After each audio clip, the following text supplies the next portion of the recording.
hardest part about being in your 20s is the amount of choice that you have.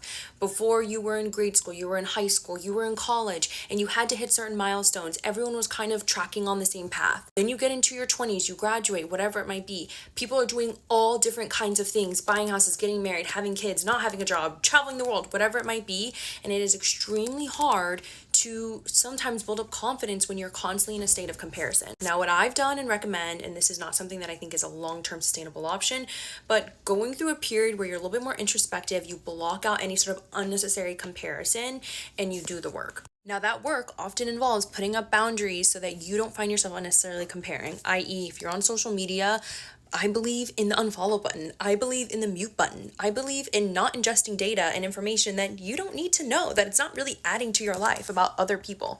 You don't need a life update on Sally that you went to high school with that you're no longer friends with, that she's out partying on Friday. Good for Sally. That's amazing. You don't really need to know that. What is that adding to your life? And then secondly, probably the hardest part is you're going to have to spend some time by yourself.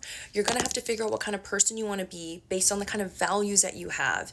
You're going to need to start making promises to yourself about the type of person that you want to become and begin working towards those goals. I think some of the most confident people have made promises to themselves that they've kept over and over and over to the point where you now know you can rely on yourself. And then lastly, I recommend that when you do create your value system, let it be something that's outside of yourself. So rather than, oh, I value looking beautiful, I value being accomplished, whatever it might be, I had to root my values in things that were outside of myself that were true regardless of who I was as a person. So for me, that's my faith, which dictates how I want to show up in the world, how I want to treat other people. And those are all things that I base my values in, and that help give me confidence when I do checks of like, what kind of person am I becoming? Who am I? Like, I am rooted in those things.